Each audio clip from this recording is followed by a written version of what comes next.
Welcome to the premiere edition of What Do They Do in There?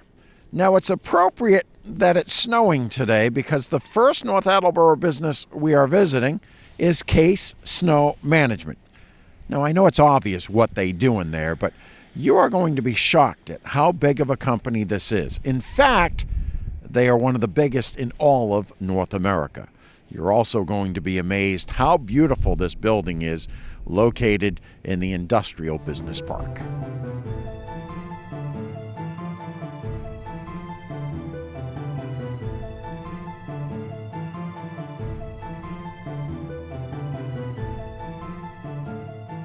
We have moved inside here at Case Snow Management, and we are seated in the boardroom with the founder and CEO of Case Snow Management, Jason Case. Jason, I think the last time you and I did an interview together, it would have probably been in the spring of 1998 after you as a senior won the state championship with the Attleboro High Blue Bombardiers. That's going way back. That's right. That dates me a little bit. Thanks for bringing that up. Well, that's right. The state championship was one of the city's proudest moments and one of my proudest moments in my life. To share that experience with a great team, unbelievable coaches, the camaraderie of the city was just, something almost out of a storybook.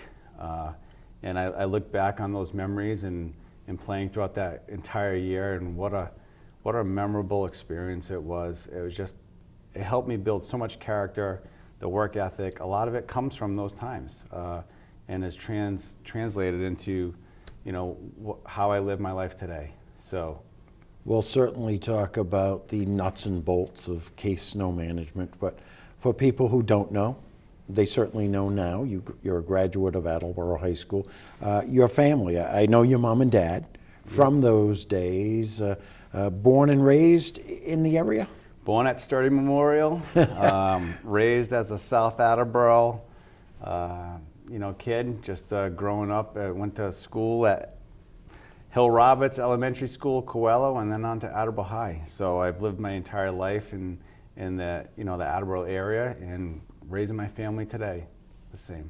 Speaking of family, you left your family after high school. You went to prep school, I do believe, Yep. And then on to St. Anselm's College. Yep. So after high school, I did a postgraduate year at Salisbury Prep School. It's an all-boys school. One of the better decisions I've made in my life. It really helped lift my educational level to a different, I would say, to a different bar coming from Attleboro High. But then on to St. Anselm's College, which I got to play football there in a Division II school. Also played basketball for a short period of time. But just a great school, small school. Actually, I think it's smaller than Attleboro High School is today, if you can believe that. And then from there on to Northeastern University, where I graduated with a few certificates there. So it's been a great ride from an educational perspective, and certainly has that's played a big role in my life, and it's continuing. That's still a part of my life today. Now, before we get into how you started the business, this won't be the case with most of the editions of What Do They Do in There, but you of course have some TV experience. You and now your wife Amy. She was she your fiance or just girlfriend at the time? She was my girlfriend at the time. Girlfriend at the time. We barely knew each other. Won the Amazing Race, and with it $1 million, which That's right. I always tell people, when I watch Who Wants to Be a Millionaire, $1 million isn't $1 million by the time they take the taxes out. That's true. It's only about 600. Yeah, it's about $600,000. But $600,000 help. How'd you end up on the Amazing Race? God, that's a great story. So, coming off of a big snow season, I was single at the time. I had met Amy just on Federal Hill in Providence. Took a short trip to Paris in France, and then applied for the Amazing Race after that because it was a very spontaneous thing. And she applied. We happened to get a call back from the production team, and they wanted us to go to LA for an audition. The day that we were supposed to go to LA, we had a snowstorm hit the Northeast called the Hurricane Blizzard Nemo, and really just crippled the Northeast. We weren't able to fly out. So we decided to drive from Boston to Philadelphia, if you can believe that. Me being in the snow business and all, I just plowed out 95 south, took us 13 hours to get there. And then when we landed in LA, the production team and the casting agents just couldn't believe what we were willing to go through to do a casting call for The Amazing Race. 4 months later, we're off to travel around the world, competing for $1 million, and that was one heck of an experience. How tough was it to keep the secret that you had won? So when we finally got back, there was 23 days of filming. We had traveled 35,000 miles, 9 different countries, and we had to wait for about, I think it was we had to wait from July 1st basically to December 15th or so when the final show aired to tell people, that kind of revealed that we had won the $1 million. And we didn't tell one person, including my parents. Well, if you told your mom, everyone would have known. That could be true. I don't know.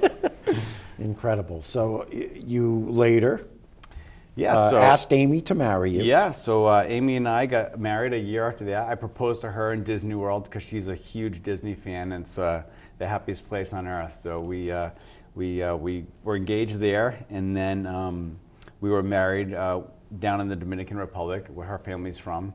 And it was a wonderful wedding, just a beautiful time. And now we have a 21-month-old little girl, Maya, and a newborn son, 2-week-old little boy, Jalen John. Which we had originally talked about doing this interview in early January, That's right. But I believe he was due on January 3rd. He was due January 3rd. January 3rd. Born January 5th. So you the said, day can after a blizzard. Oh, really? Grayson was January 4th. So again, the snow has been a big part of my life, Peter. For some reason, one way or another, it makes its way in. You would think someone who's in the snow business would plan this out a little bit better and have them born in the summer. That's so true. It would not interfere with work. And if my wife were sitting here, she would say, I agree with you, Peter. Well, I bet she would, as you race off to work each day. Okay, so Northeastern University has some certificates there. Did you go to work for the family business, I should say? For people who don't know, when you come up Route 1, if you're coming from South Attleboro to North Attleboro, that Case Empire on the right in front of where Dick's is and everything, that's the family business. That is the family business. And, one of the, when my grandfather started the J.E. Case companies back in 1951, and that segued into my father taking ownership of that company. He did a great job building the company, and naturally I have 4 brothers, as you know. We all played somewhat of a role in helping build that organization, and I'm very proud of my family lineage there and the hard work. It's true blue collar, roll up your sleeves type of work, and I think that's helped me and my brothers be successful in our lives, because we saw how hard my father worked for a living, and we weren't going to do anything less. So when I decided to want to control a little bit of my own destiny and take on a bigger risk and start Case Snow Management, all those characteristics came with me. The work ethic, the positive attitude, just never give up, high risk, high reward.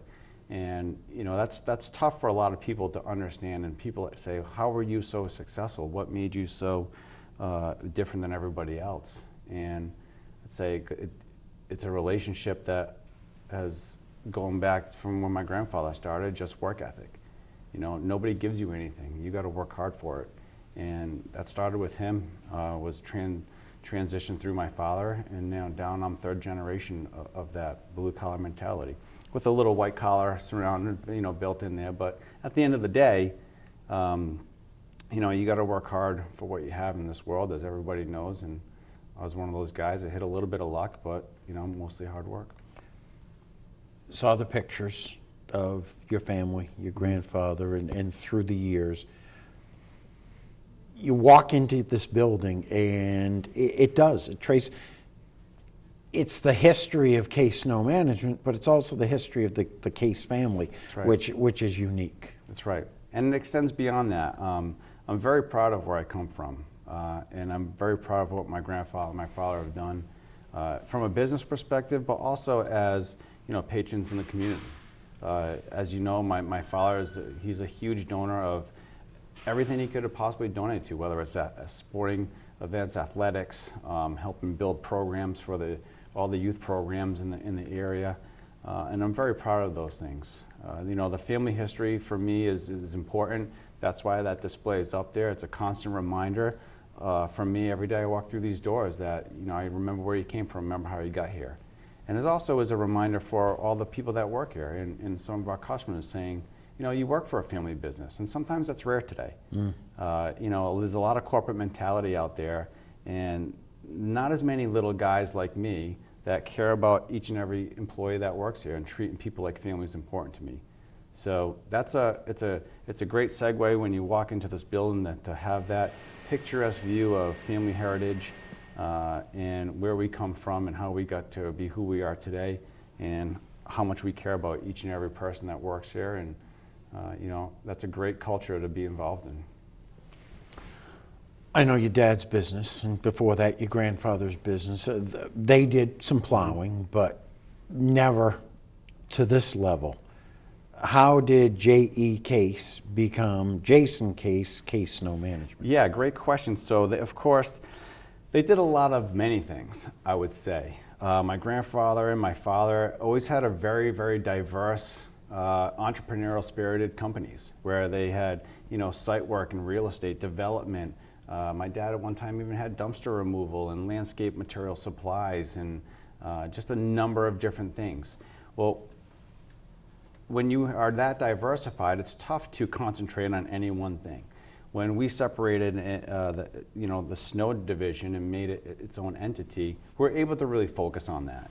And I attribute a lot of that focus and that, keep it simple method of focusing on a particular service has helped elevate this company to where it was today. We became the best in the country at what we do, at the service that we supply, from a training perspective, technology perspective, from a field awareness perspective, all the way from internal perspective of the organization. It really helped build the foundation of the company and set it up for a tremendous growth. Fifth largest in North America. Mm-hmm. I mean, how do you go from a spin-off from Dad's company to fifth largest? I mean, you're only, 37? Going to be 38? 38. 38 years old.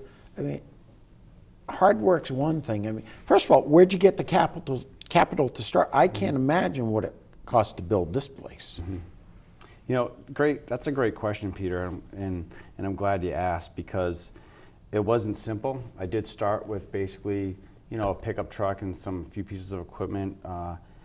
At the end of the day, it comes down to a good vision, a good strategic plan, and people. This isn't just me.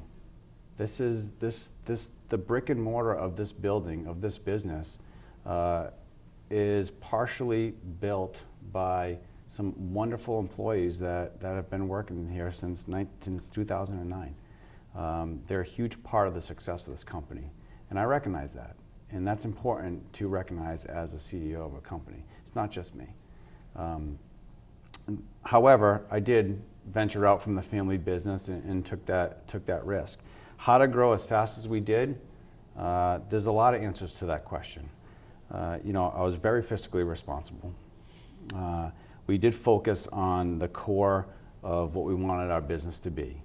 We took advantage of opportunities, and one of those opportunities being we're the first company in the world to be ISO SN 9001 certified, which really helped build processes and procedures and overlapping with technology and good training processes for people to build a good core structure of an organization that was set up for it to be able to grow exponentially.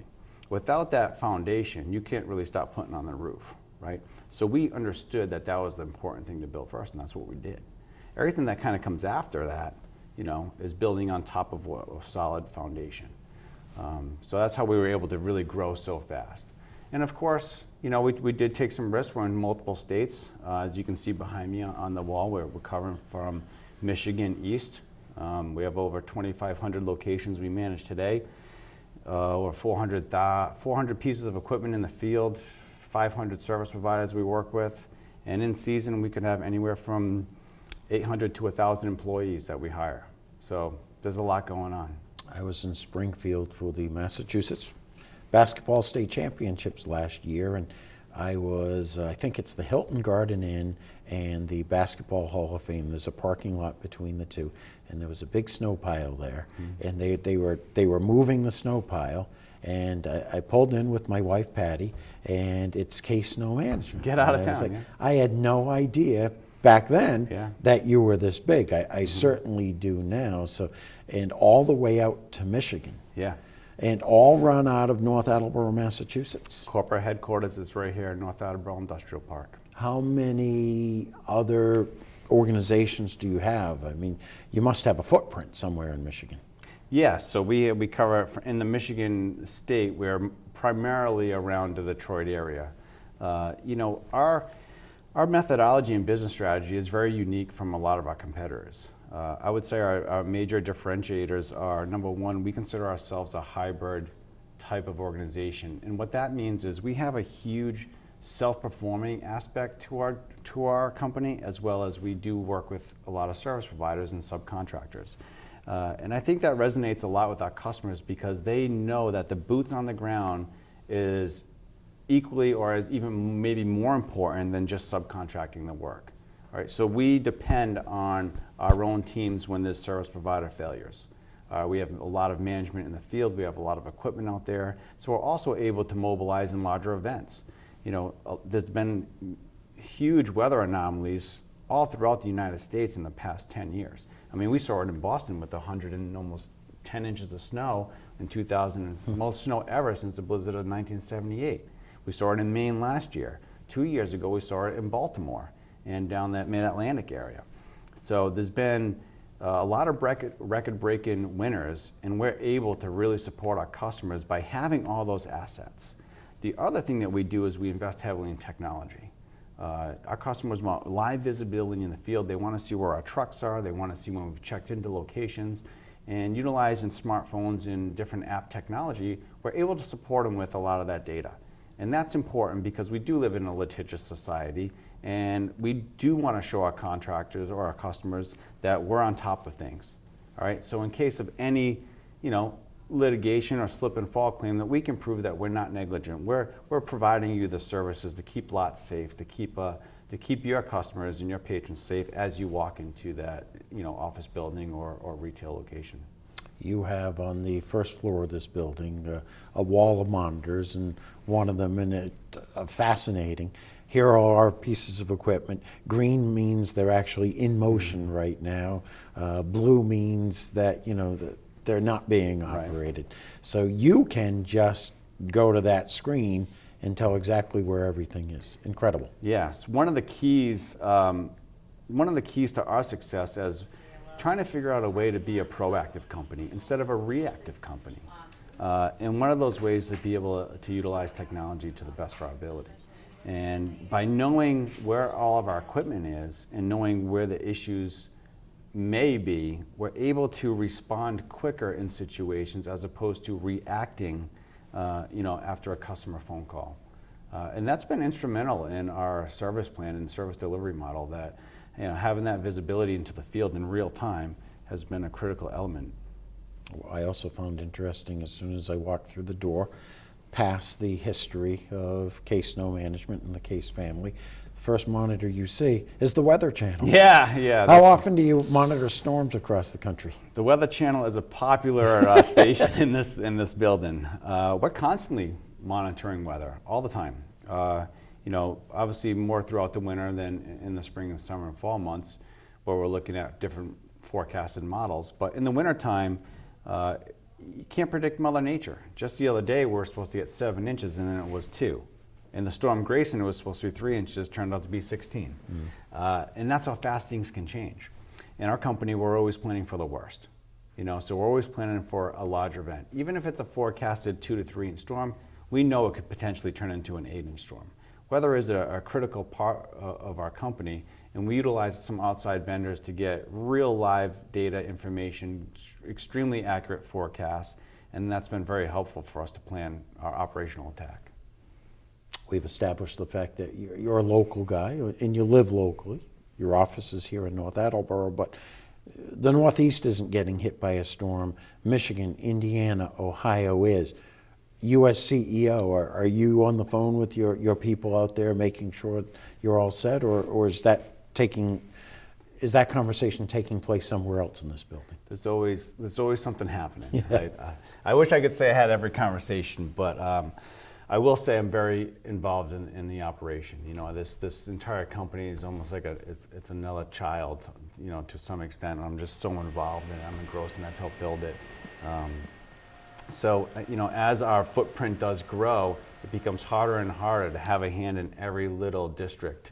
And that's all about hiring good people. And you're right about when it's not snowing in Mass, guess what? It's snowing in Maine. It's snowing in upstate Vermont. Snowing somewhere. Snowing in Buffalo. Oh, now we're getting snow. We got a lot of snow down in Atlanta. Even though we're not down there, it came up through, you know, Baltimore recently and then hit some of our locations in New Jersey and Long Island. So there's always weather. That's why we're a 24/7 business.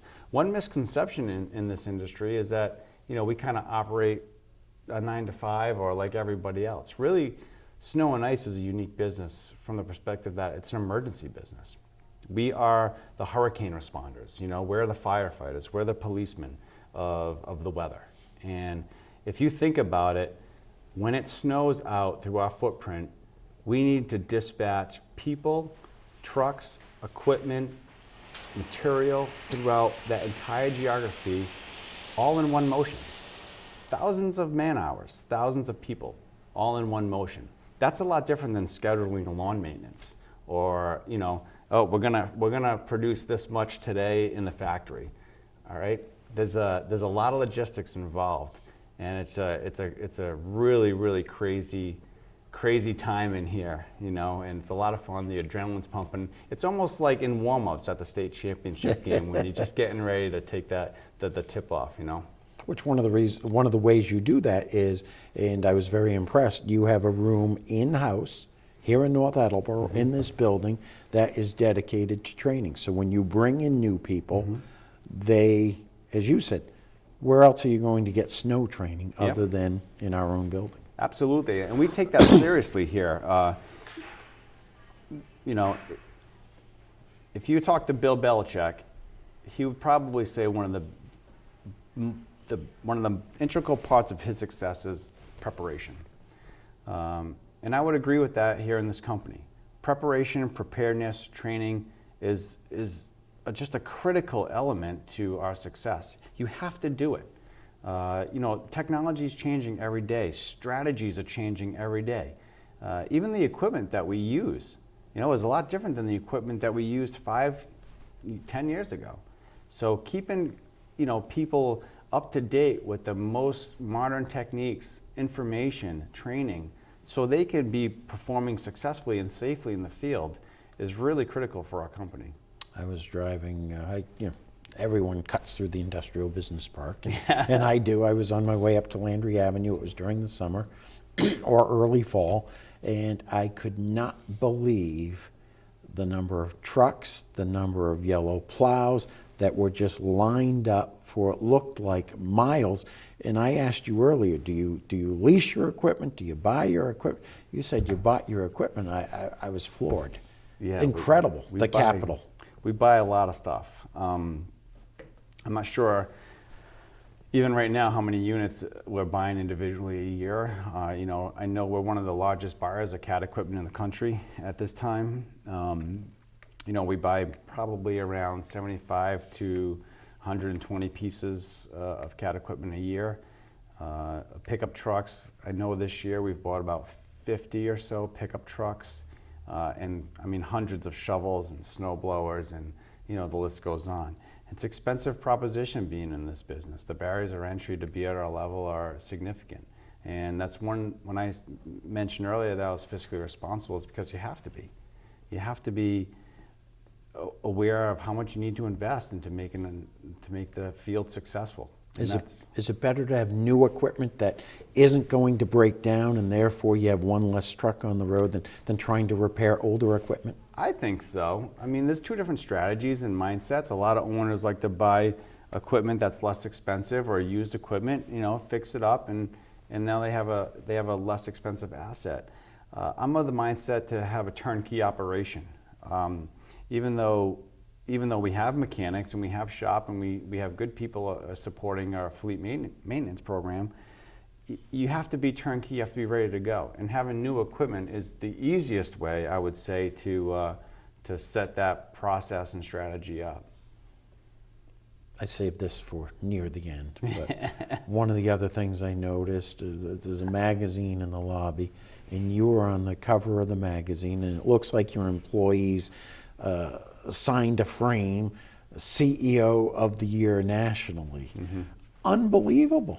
How Jason Case, the kid that used to play football for the Whitehawks and Attleboro High football and Attleboro High basketball, end up being CEO of the Year. You said you wouldn't have reached that level without your employees, certainly, but oh my God. Yeah, that was a great honor to receive, that award. There's a lot of companies out there just as successful, more successful, larger than ours. So that meant a lot to me to be the recipient of the CEO of the Year award. And in the industry, it's not simple surviving as a snow-only company.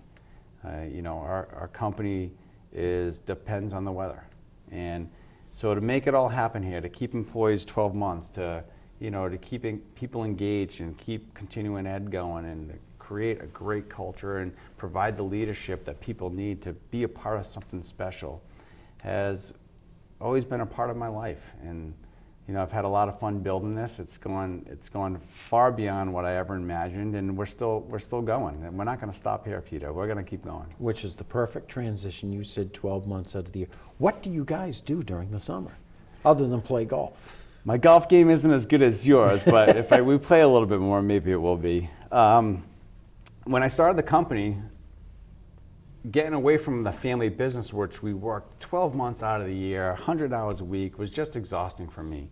Part of my vision for creating a seasonal business was to have a little bit more of a balance of life and provide that to my employees and people that work in this company. And it started off that way. And we had a lot more free time in the off season than we do today. As our company grew, I took on different responsibilities to keep that machine going.